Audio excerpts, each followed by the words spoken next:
దేశవ్యాప్తంగా కాంగ్రెస్ ను బలహీనపరచాలనే కుట్రలో భాగంగానే సోనియా రాహుల్ పై ఛార్జిషీట్ దాఖలు చేశారన్నారు మంత్రి శ్రీధర్ బాబు.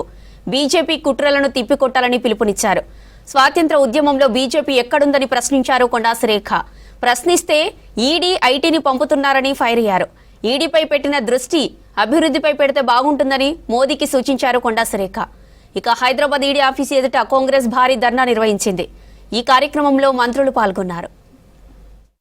నాయకురాలు సోనియా గాంధీ గారి పైన, రాహుల్ గాంధీ గారి పైన నేషనల్ హెరాల్డ్ అనే పత్రికకు సంబంధించి కేసులు బనాయించి చార్జ్ షీట్లు పెట్టి నేషనల్ హెరాల్డ్ కు సంబంధించిన సంస్థకు సంబంధించిన వివిధ పత్రికా కార్యాలయాలను జప్తు చేసే కార్యాచరణ తీసుకోన్న బీజేపీ పార్టీ ఈరోజు బీజేపీ చేస్తా ఉన్న అరాచకత్వం, రాజకీయ దురుద్దేశంతో ప్రత్యేకించి మన నాయకులు చేస్తా ఉన్న ఒక తపస్సు.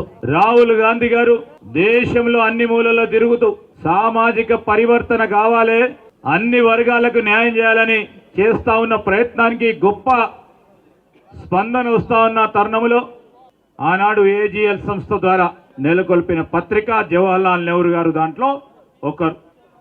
ఏ ఉద్దేశంతో ఆ రోజు పత్రిక స్థాపించడం జరిగిందో, స్వాతంత్రం వచ్చిన తర్వాత కూడా పత్రికకు ఎక్కడ ఇబ్బంది జరగకూడదు. వీరు పెట్టిన కేసు ఏముంది? మనీ లాండరింగ్ అంటా ఉన్నారు. ఆ డబ్బు స్థానచలనం జరిగితే మనీ లాండరింగ్ అనే అంశం వస్తుంది. అసలు డబ్బే ఇక్కడి నుంచి ఎక్కడికి మారలేదు, డబ్బు వచ్చింది లేదు. 90 కోట్ల పై చిలుకు అప్పులను కూడా ఈరోజు ఈ సంస్థ మీద తీసుకొని సంస్థను నడపాలనే ఒక ప్రధానమైన ఉద్దేశంతో ఏదో విధంగా ఇబ్బంది పెట్టాలి, ఇట్లాంటి వ్యవస్థలను ఉపయోగించుకొని, ఈడీ లాంటి వ్యవస్థను ఉపయోగించుకొని భయభ్రాంతులను చేయాలని ఆలోచన చేస్తా ఉన్న బీజేపీ నిరంకుశ ప్రభుత్వాన్ని, దాన్ని తీరుని ఖచ్చితంగా ఖండించాల్సిన అవసరం ఉంటుందని నేను మనవి చేస్తా ఉన్నాం. మరి బీజేపీ ప్రభుత్వం ఏం చేస్తా ఉన్నది? కావాలని కాంగ్రెస్ ప్రభుత్వాన్ని, కాంగ్రెస్ పార్టీని ఏ విధంగా అణగదొక్కాలని ప్రయత్నం చేస్తా ఉన్నది అని చెప్పడం జరిగింది. నేను ఒక్కటే చెప్పదలుచుకున్నాను, మరి కాంగ్రెస్ పార్టీ ఈ రోజు పుట్టింది కాదు.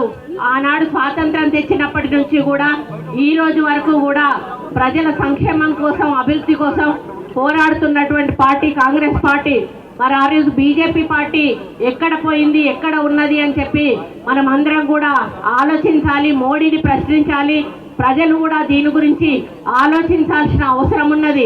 రాహుల్ గాంధీ గారు కూడా మరి అధికారంలో ఉన్నా కూడా కనీసం ఒక మంత్రి పదవి కూడా తీసుకోకుండా మరి ప్రజల కోసం పనిచేసినటువంటి వ్యక్తి ఈరోజు కాశీ నుండి కన్యాకుమారి వరకు కూడా నడిచి మరి ఆ యొక్క భారత్ జోడో యాత్రలో ప్రజల సమస్యలను తెలుసుకొని ఈరోజు మరి మోడీ ప్రభుత్వాన్ని వాటి గురించి ప్రశ్నిస్తూ ఉంటే ఈరోజు తట్టుకోలేనటువంటి పరిస్థితుల్లో మోడీ ఉన్నాడు.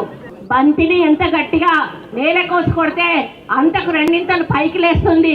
మీరు ఎంత ఒత్తిడి కాంగ్రెస్ పార్టీ మీద చేస్తే కాంగ్రెస్ పార్టీ అంత రెట్టింపు మరి ఒక పట్టుదలతోటి, కృషితోటి పనిచేసి మరి మీ ప్రభుత్వాన్ని పడగొట్టడానికి మరి ముందుకెళ్తుందనే విషయాన్ని గుర్తించాలని తెలియజేస్తా ఉన్నాను.